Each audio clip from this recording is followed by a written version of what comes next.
Go. I believe so. We already got this. Yes. I mean, if he's not shooting it for the truth of the matter, sir, it doesn't. I'm not. Just from what he was basing it on. He's going to his state of mind. Yes, Your Honor. Your Honor, I'm going to ask the court to bear with me. We'll be attempting to utilize technology. What started as routine traffic enforcement just turned into a battlefield. Officer Gilby is sitting in his patrol car finishing paperwork, and within seconds, he's hearing what he describes as nearly 50 rounds of automatic gunfire. Not one shot, not two, a full volley, and then he sees a man running for his life across the parking lot. This is the kind of moment officers train for, but hope never comes. And here's what makes this explosive. The officer isn't responding to a call. He's in the middle of it as it unfolds. The question now becomes, who fired first, who was fleeing, and how does this split-second chaos turn into a courtroom battle over credibility?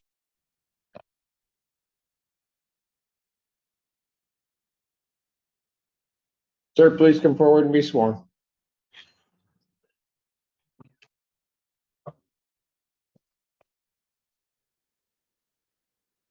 Exceed, raise your right hand. Do you solemnly swear the testimony you about to give will be the truth, the whole truth, and nothing but the truth, so help you God? I do. Thanks for your first and last name for the record, please. John Joby, JOHNGILBE. All right, Rancor. Thank you, Your Honor. Officer Gilby, are you currently employed? Yes, I am. And where do you work? The city of Ann Arbor, And how long have you worked for the city of Ann Arbor? 12 years. And what do you do for the city of Ann Arbor? Police officer. You've been a police officer the entire time? Yes, I am. And were you working and on duty on September 26th, 2025 at approximately 14 hours? Yes, I am. And what were you doing? Conducting traffic enforcement. Traffic enforcement? And were you in you wearing a full uniform? Yes, I was. And were you in a police vehicle? Yes, I was. Was that vehicle equipped with video? Yes, it is. And what was it equipped with? It's got a front-facing video camera, backseat video camera. And you're familiar with how to operate these? Yes, I am. And were they in working order on that date? They were. Thank you. And where were you located at that time? I was working the Packard Safety Corridor, which is Packard Flat Road. And that is in the city of Ann Arbor in the county of Washtenaw? Yes, it is. And what, if anything, happened? Or as you were working that corridor, what were you doing? I had just conducted a traffic stop and was finishing paperwork in the car. And where exactly were you located? I had parked in front of the Thrive Dentistry. The vehicle that I had stopped pulled in there, and I was parked parallel to that business. And can you describe for the court where exactly you are? Are you in a street, parking lot? It's a parking lot that runs parallel to Packard Road, And just east of Platte. just east of Platte. And then what happened, if anything, as you were filling out your paperwork? I was sitting in my patrol car and I heard a volley of gunfire, automatic gunfire behind my car. I looked in my rearview mirror and I saw a man running across the parking lot who's a victim. And then I exited my patrol vehicle to see what was going on. When you said you saw him running across the patrol, you were in your vehicle? Yes, I was. And which way were you facing? I was facing eastbound and I looked in my rearview mirror and after I heard the gunfire, the first rounds of gunfire. And then I could see the victim running across the parking lot right behind the car. And what did, you said you stepped out after that? Yes, I did. And when you stepped out, what did you see? When I stepped out, I saw two men shooting at the person that was running.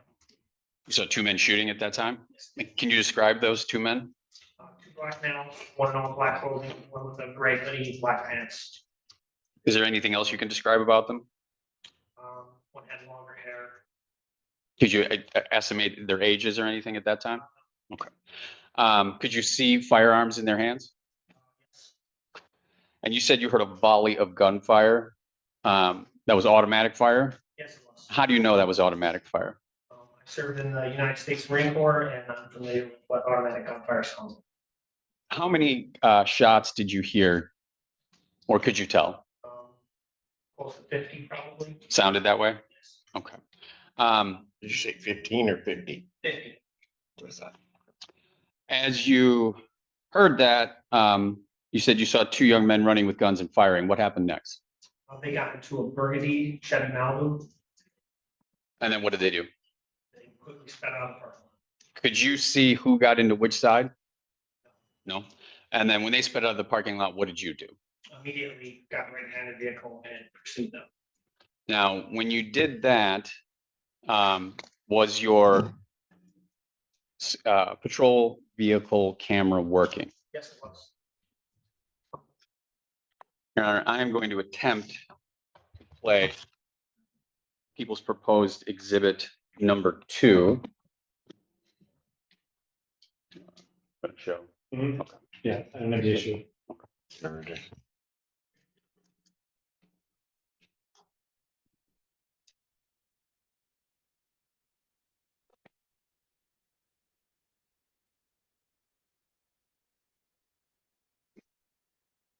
Thank you, Your Honor. Officer Gilby, can you see what is being projected onto the TV screens here in the courtroom? Yes, I can. And what is that? That's the front-facing camera inside my patrol vehicle. And what can you observe in that right now? I'm just facing eastbound. I'm in that parking lot that I described at the corner of Packard Lot. And this is where you were parked when you started hearing gunfire. Correct. All right, I'm going to hit play and start to let this go.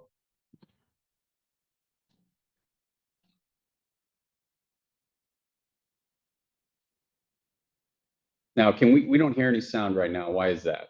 I believe that the audio starts, it begins recording 30 seconds before the lights are activated. The audio will start once the lights are activated. So at this time, 30 seconds prior to the activating the lights. thank you.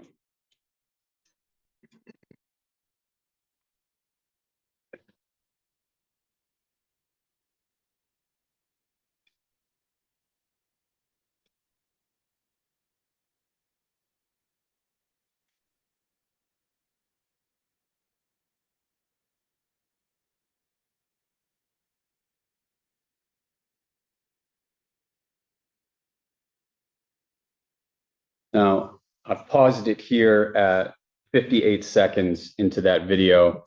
Can you point out the suspect's vehicle that you were pursuing? It is that burgundy Chevy Malibu that just exited the parking lot and now is heading westbound on Packard Road. And can you tell from what right now where that vehicle is located on the road, what lane it's in? It is traveling westbound in the eastbound lanes. I'm going to continue playing.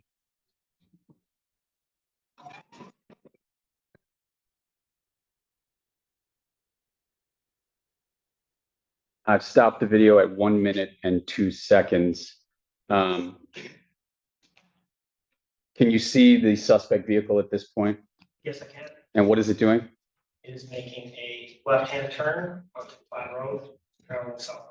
And in what lane is it making that left-hand turn?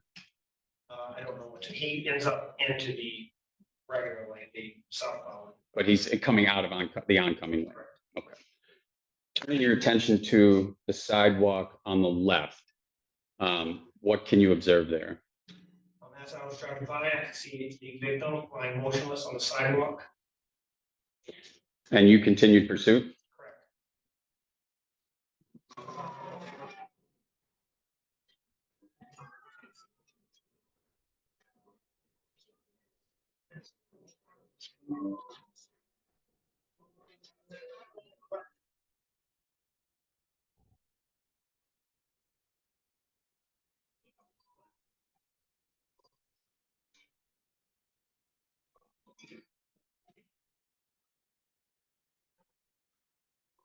Vehicle is now eastbound on the lane.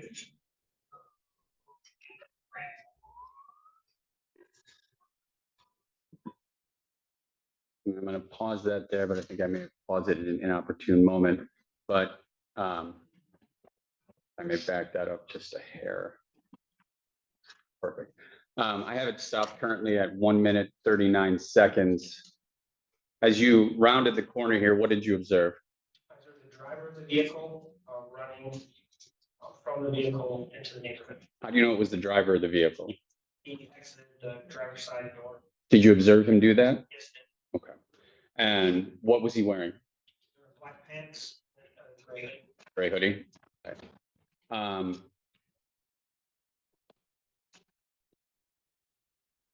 And the vehicle there, can you describe its situation, why it stopped or how?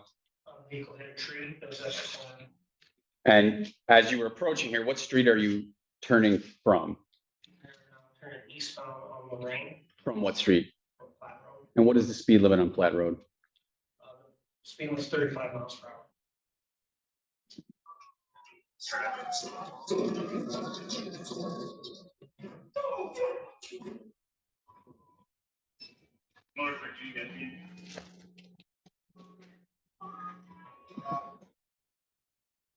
Stopping the video at 1 minute and 52 seconds. Officer Gilby, the video that we just watched in court, is that an accurate representation of what occurred on that date and time? Yes, it is. Your Honor, I would move for the omission of People's Exhibit 2. Any objection or voir dire? None for us. Thank you, Judge. Exhibit 2 is admitted. Thank you very much, Your Honor. Now, this video depicts you coming around the car and chasing after somebody, correct? Yes. What did you observe when you did that? The individual was coming out of the vehicle, and then he climbed up over my hood and jumped down from the hood. Now, were you able to see, based on where you were at any point, because of this accident, was the passenger side door damaged? Yes. And was it operational? Could it be opened? I had to force it open. It wouldn't open easily. Okay. And then as the subject who exited the vehicle, do you see that person in court today? I do. Could you identify him, please? Sitting at the table. Sweatshirt. And Your Honor, I'd ask the court to reflect the in-court identification of Defendant Smith. No objection, Your Honor. Thank you. Objection, the record shall so reflect. Thank you, Your Honor. When you saw Mr. Smith exit the vehicle and hop over the hood of your car, did you observe anything else? Yes, I did. What did you observe? Mr. Smith hit the ground, black handgun fell off this person onto the ground. And then after that dropped, he continued running around the car. And what did you do? I continued to chase him, and then I was able to grab onto him, hold him against that fence where I was able to put him down on the ground and in handcuffs. Did he immediately comply? Yes. But he did attempt to run away from you? Yes, And at that point, had you told him to stop? yes, I have. And again, you were in a marked squad car with your lights and sirens operating? Correct. And your lights and sirens, were they operating the entire time that you were following this motor vehicle? Yes, they were. Okay.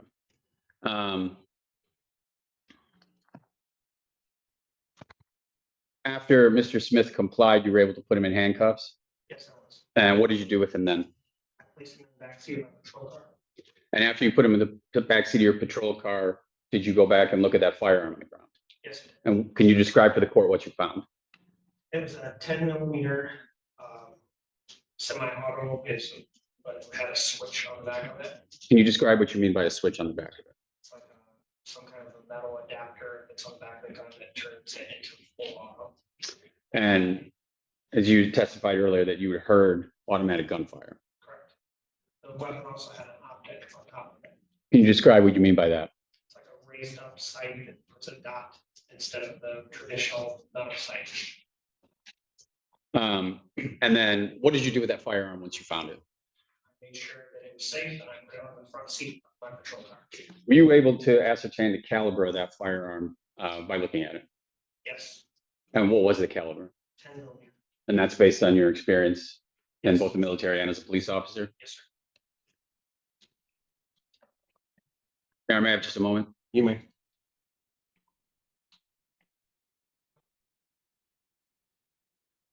I have no further questions, Your Honor. Thank you. Do you need this? No. Cross-examination. Thank you, Your Honor. Officer Gilby, good afternoon.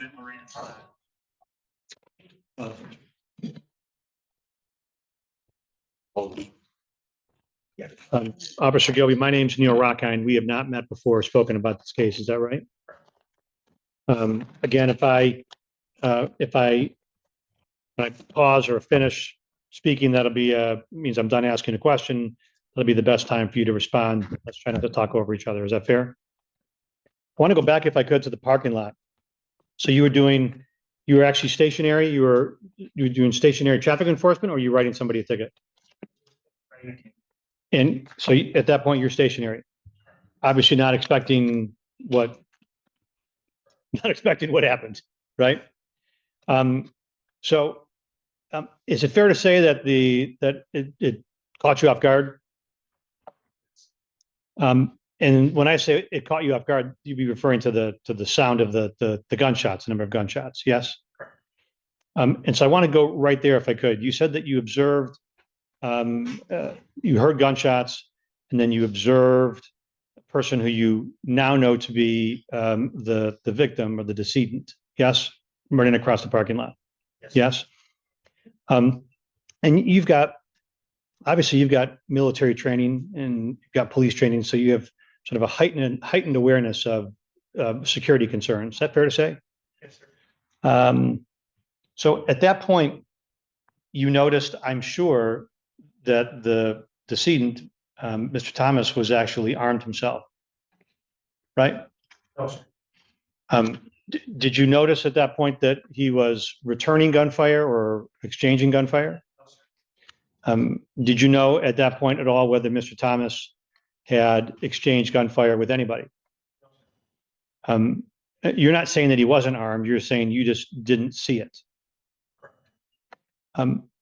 So by the time you ultimately made it to, and I forget the location of the streets where you were, but you ultimately made it to find the vehicle that had taken off from the scene. It was crashed into a tree. Correct. So the driver apparently gets out, yes, and takes off. Yes, sir. You then use your vehicle to do what? Try to prevent the passenger from running away.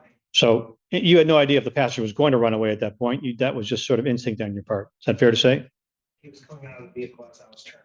He was trying to get out of the crashed vehicle, out of the only door that worked.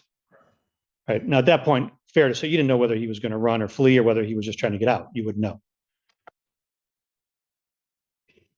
Correct. Okay. Now, when he gets out of the car, I know, and you've written a report about this, is that right? Yes. And in one of the things you wrote in your report was that at some point, as he got out, based upon the entire circumstance, you were concerned for your safety. Yes. Yes. You were concerned for the safety of others in the neighborhood. Yes. Now, no one at that point, thankfully, had pointed a gun at you or had gestured towards you with a gun. Yes. Correct. But just despite all of that, you still had concerns that you could be in danger. Yes, sir. And because of that, you did what? Did you pull out an arm? Did you pull out a weapon? Did you pull out your gun? Did you do anything like that at all? No. And tell me, and why is that? Why did you not? I used my vehicle to try to prevent him from leaving. I didn't see the gun in his hand whenever he came with it. Now, so when he dropped, it was essentially when the gun fell out of his pocket or fell onto the ground. At that point, you thought that he was, as I'm listening, that he was not armed any longer. Whenever I am pursuing the vehicle, I know that both sides in that vehicle are armed. Okay, Because I just watched them shoot someone. you watched him shoot at somebody. So I guess- because I watched them, I never lost sight of them. I watched them get into the vehicle. My question is a little bit different. I appreciate that. So maybe it wasn't a very articulate question, and I apologize for that. When you pulled up towards and did your maneuver to block the driver's side door, the opening of the driver's side of the car, you said that a person identified as Mr. Smith got out. Yes? He jumped across your hood, right? That we just watched that on video, so that's not deniable. So you also observed a gun fall out of his pocket or out of his clothing. Is that right? Correct. You did not pull a gun, as I understand it. Correct. And I'm asking why. going and I just wanted to catch him. All right. So you, at that point, did you still think that he might have been armed despite having dropped the gun? Yeah, in that 1 second that it took to exit the vehicle, make contact with him, thought he was armed with a weapon. And you're relying on, and you've got years of training. We talked about that, Marines, police, and you're working off adrenaline and just making the best split decision judgments you can, given what the threat that you perceive. Yes? In hindsight, you may have actually pulled the gun if you thought about it again. Is that fair to say? And if you look back at it now, would you pull a gun again? If just thinking back through things, would you have pulled your gun? I would have done it exactly how I did it. Exactly, you did it. Had you continued to think he was armed, or had he done something to reach for a pocket or something, you would have then pulled out your sidearm, I presume, right? He presented the gun at me. Yes. Yes. Or had he gestured towards it, like had he furtively gestured towards his clothing as though he were still armed, I presume you would take appropriate action. You're asking what I think I would have done? Yeah. If things were different than they. If Sustained. okay, no problem.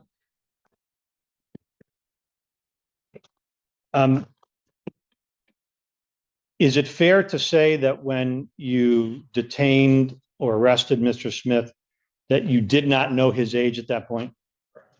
Did you learn at some point that he was a minor?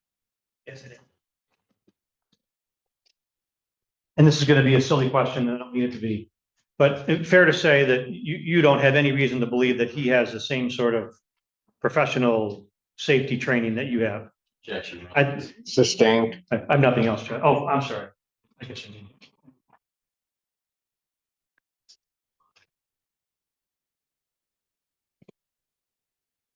When you were doing your, having just finished writing your ticket, you were obviously still in a marked patrol vehicle? Yes. Were your lights still on, like your emergency flashers, they were off? Correct. All right, I have nothing else, Judge. Thank you. Thank you. Cross-examination instruction. Thank you, Judge.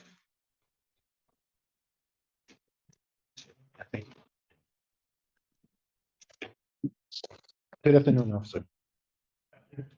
I had the opportunity to hear talking about your training with the Marines as well as the police department, correct? Yes, sir.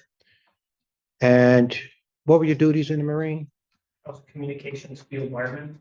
Okay, and you went to a police academy here for certification? Yes, sir. And while you were in the academy, they taught you the importance of writing reports Yes, sir. and how it was important to write down immediately the key factors because when they're fresh in your mind, correct? Yes, sir. And you write them down in your report so you don't get confused between the facts you knew exactly when this incident occurred and something someone told you later on, correct? Yes, sir. And I'm assuming that you would like to put all the key relevant facts in your police report. So when you call the court like today, you can rely on that report for its accuracy, correct? Yes, sir. And anything that's very important or that you as a well-trained officer know is very important, you're gonna put it down in that police report, correct? To the best of my ability, sir. Now, earlier on, you testified that you've seen a shooting occur, correct? Yes, sir. And you prepared a police report shortly thereafter, correct? Yes, sir. And in that police report, you put all the important facts about that shooting, correct? Yes, sir. However, would you disagree with me if I say it's nowhere in this police report that you saw any individual shooting? No, sir. Are you disputing with that or you agree with me? I'm agreeing that it's not that. Okay, nowhere in your well-trained police report, you wrote down that you seen the actual shooting, correct? Correct. What you stated is that you heard shooting, correct? You heard a volley of shots. Yes, sir. And you testified in close that afterwards you went in pursuit of a car. Isn't that correct? No, sir. And you were so clear and precise to make sure you wrote all the correct facts that you described the type of the car and the color of the car, correct? Yes, sir.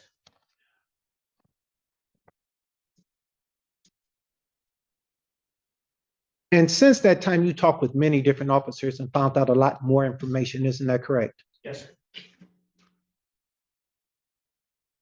Being a well-trained officer, is there any particular reason you failed to describe the individuals that you saw doing shooting in your police report? just a lot of adrenaline during that day. I've been a police officer for 15 years. It's the first time I've ever witnessed something like that. Okay, you make mistakes sometimes, don't you? Yes, Okay. And your police report is typed, isn't it? yes, it is. So I'm assuming when this type report came out, when you wrote this report, you were at your station. Yes, And by the time being a well-trained officer, being in the Marines, the adrenaline had kind of fell down by the time you got to the station and sat at your computer, correct? no, sir. Okay, and how long was it after this, how long did it take you to leave the scene of the crime and get to your station? I don't recall. At least an hour, correct? Most likely. Okay, and then when you got to your station, you had to talk with other officers, you had to check in. Then at one point in time, you went and sat at your desk, or a desk, correct? Yes, sir. And then you start preparing your, in the police report, as a well-trained officer would do, correct? Yes, sir. And are you trying to say you're still jittery and nervous at that point? For weeks to come. For weeks. But when you're jittery and nervous, you make mistakes, isn't that correct? Yes, sir. All right, but so I can sit down, it's nowhere in this. Your police report, which you agree was 1, 2, 3 pages long, correct?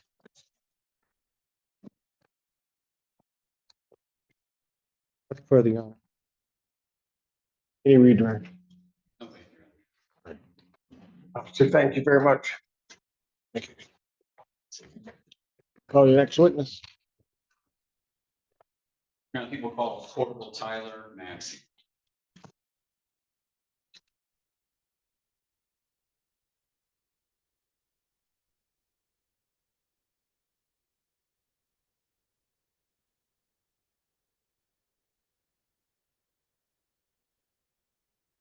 Please come forward to be sworn. Police identify a burgundy Chevy Malibu fleeing the shooting scene. The vehicle drives against traffic, crashes into a tree, and the driver attempts to escape on foot. As he exits, a handgun falls from his body, directly linking him to the violent incident.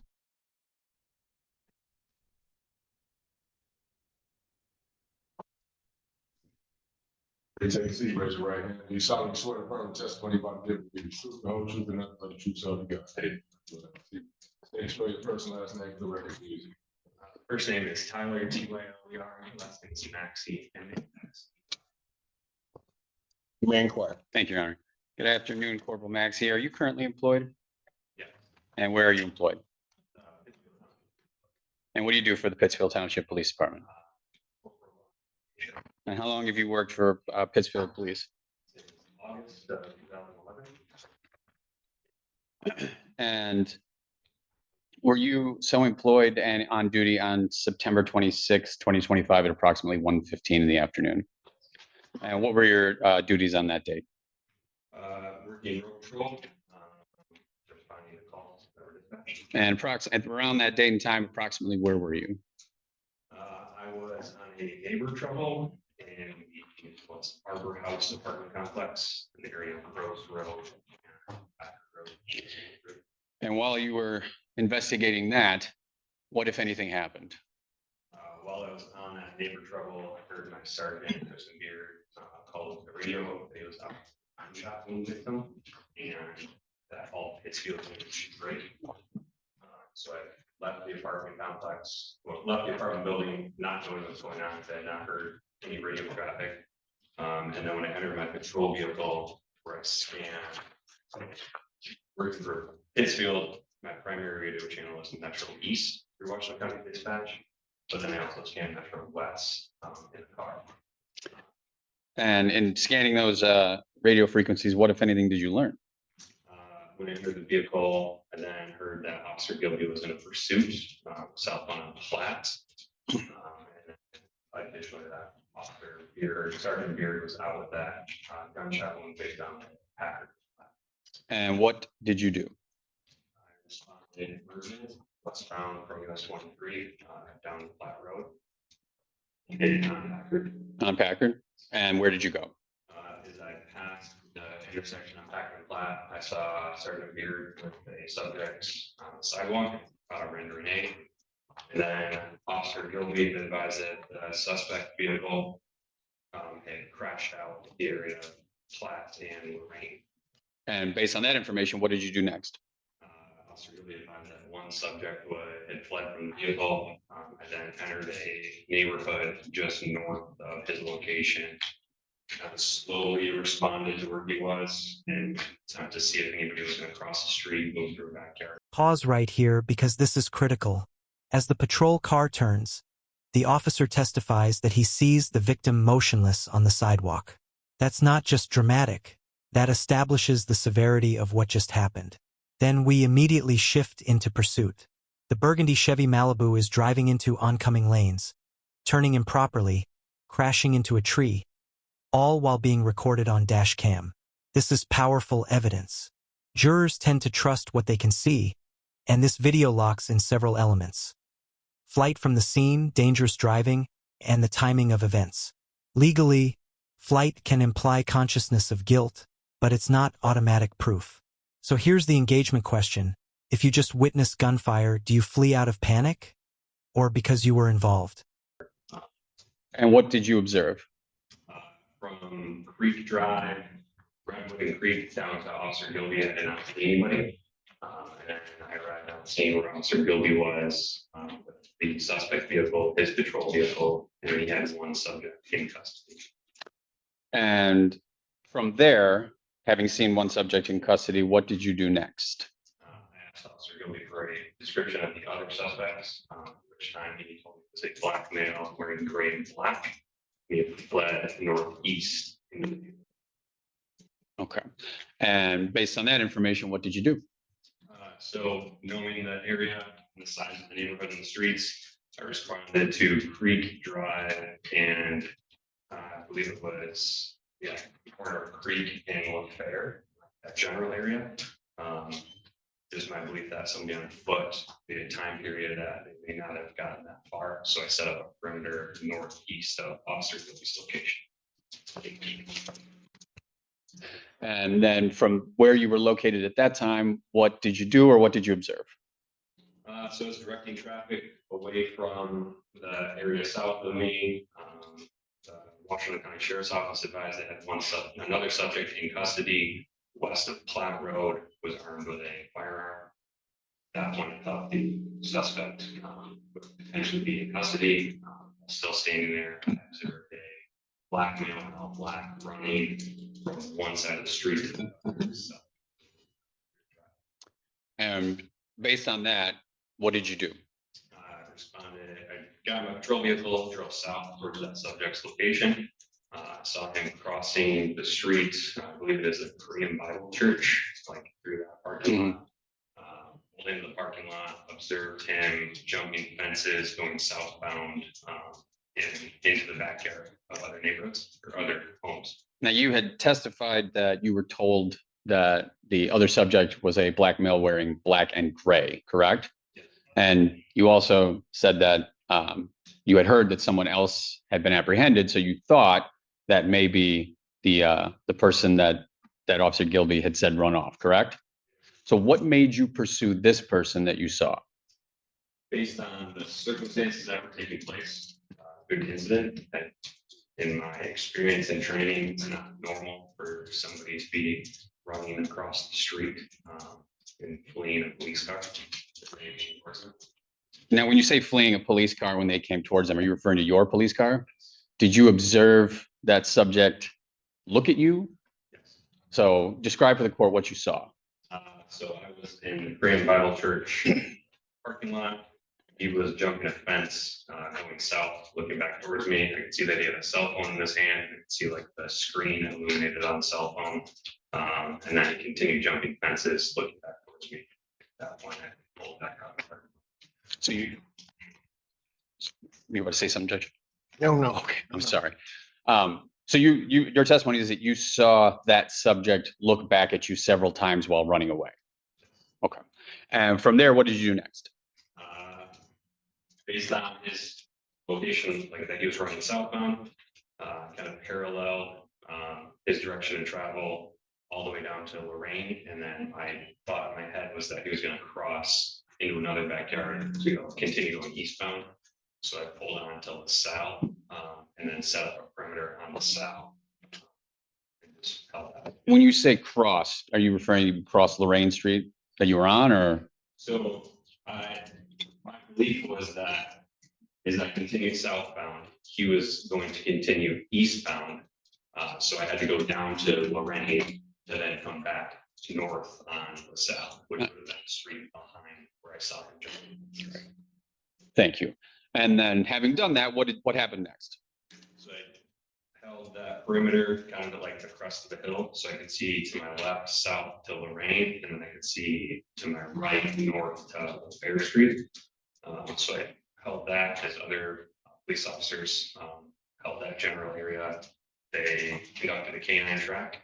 While standing there, I heard MSP 1 advise that they observed a subject near the fair. As I looked to my north, I saw the same subject from earlier who had been jumping fences. Try to come out onto LaSalle, looked like he observed me and went back westbound into a residence. And what did you do after that? Got back in my patrol car, drove north towards that location, at which time I saw him driving through a backyard. I exited my patrol vehicle. I don't recall what the address is there on the cell. Pursued him on foot, and then around a gunpoint, at which time he complied.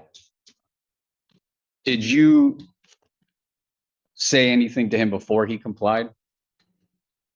I think I said, I don't know the exact words, it was like police having to stop, something like that. And when you said that, did he stop immediately or did he keep running? I believe it was on the second command is when he stopped running. So initially you said stop police in some format and he continued to run. Yes. After he stopped, what happened after that? So I held him at gunpoint as he was on the ground. At that time, Officer Stanky from Ann Arbor PD came through the wood line because I called out the address of where it was. Held him at gunpoint while Officer Stanky placed him in handcuffs. And you said you held him at gunpoint. How far away from him were you at that time? Initially, I believe I was probably from me to maybe the wooden divider.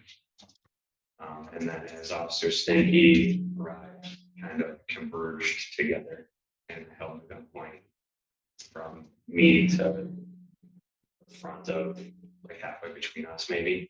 For the record, could you estimate those distances? I would assume that I held him at gunpoint while he was being handcuffed at about 5.5 feet. Okay. And what was his position on the ground? I believe he was face down, prone out, with his arms was. Okay. And did you, after he, let me take that back. What was he wearing when he was taken into custody? It was a black t-shirt, black pants, dark colored socks, no shoes. No shoes? Do you see the person you took into custody on that date in the courtroom today? Could you identify them by something that they're wearing and their location? To my left, seated at the table, wearing a green top and white undershirt. And that's a record to reflect the in-court identification of Defendant Jones. Without objection, record show so reflect. If I could have just a moment.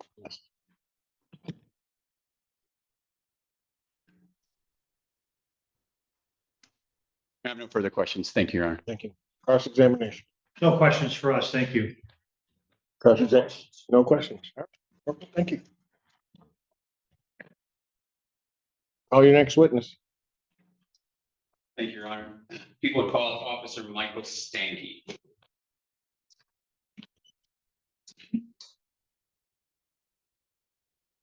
A second suspect flees into a residential neighborhood, jumping fences and evading officers. Police quickly establish a perimeter, coordinating movements based on radio updates. The suspect is eventually located. Please come forward to be sworn.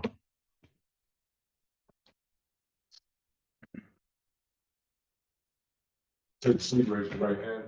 Do you solemnly swear and affirm the testimony about to give will be the truth, the whole truth, and nothing but the truth, so help you God? I do. Please spell your first and last name for the record, please. First name Michael, M-I-C-H-A-E-L. Last name is Stanky, S-T-A-N-K-E-Y. You may inquire. Thank you.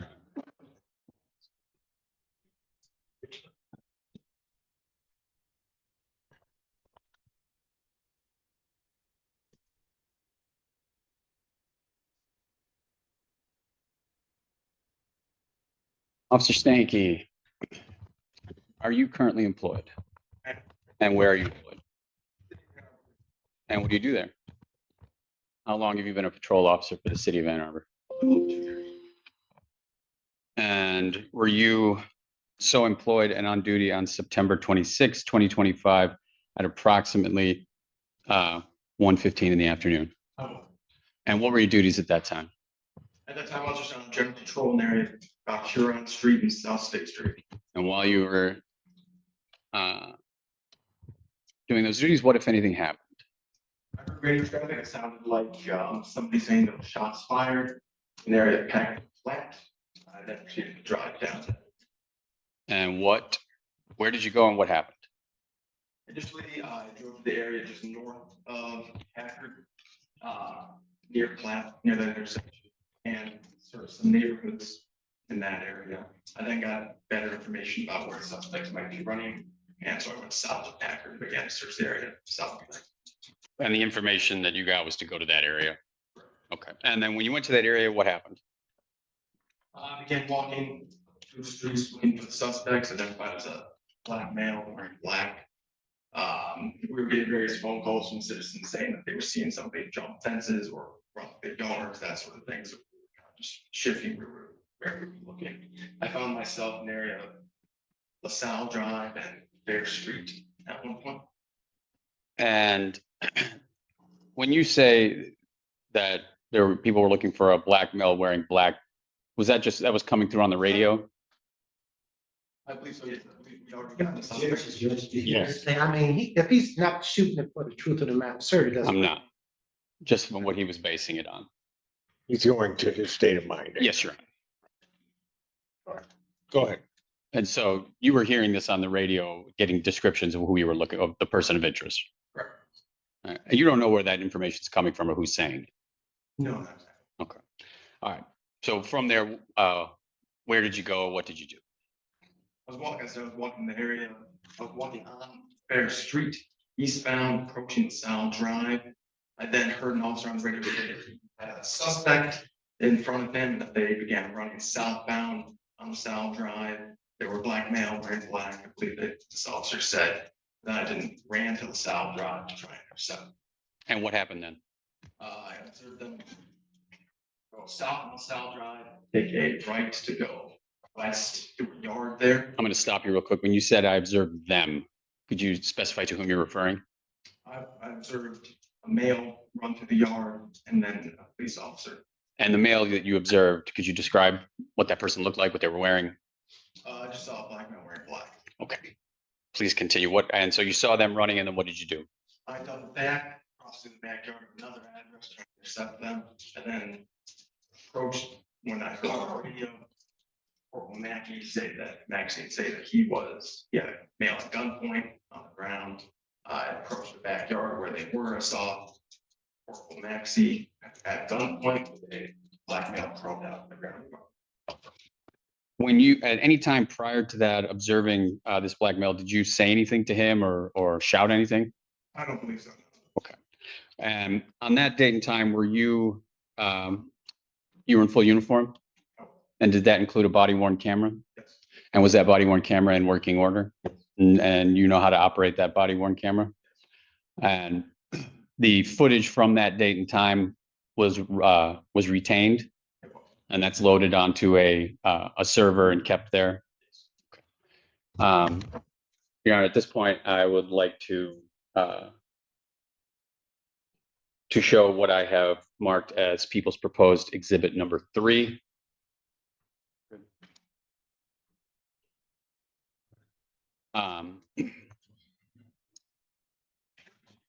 At what point in this incident did your body cam start recording? Most likely when I first activated my overhead lights on Huron Street or State Street and began driving down there. And about how long before that, about how much time do you think elapsed before you actually caught the individual you. By the end of this testimony, several things are firmly established. A shooting erupts in broad daylight. A burgundy Chevy Malibu flees the scene. One suspect crashes, runs, and drops a 10mm handgun equipped with an illegal automatic switch, a device that converts a firearm into full auto. A second suspect runs through neighborhoods, jumps fences, and is ultimately apprehended at gunpoint. The defense pushed hard on decision-making and report accuracy, but the core facts remained consistent. Flight, possession of a weapon, coordinated police response. Now the broader legal question becomes whether the prosecution has tied every element cleanly enough for conviction, especially intent and participation.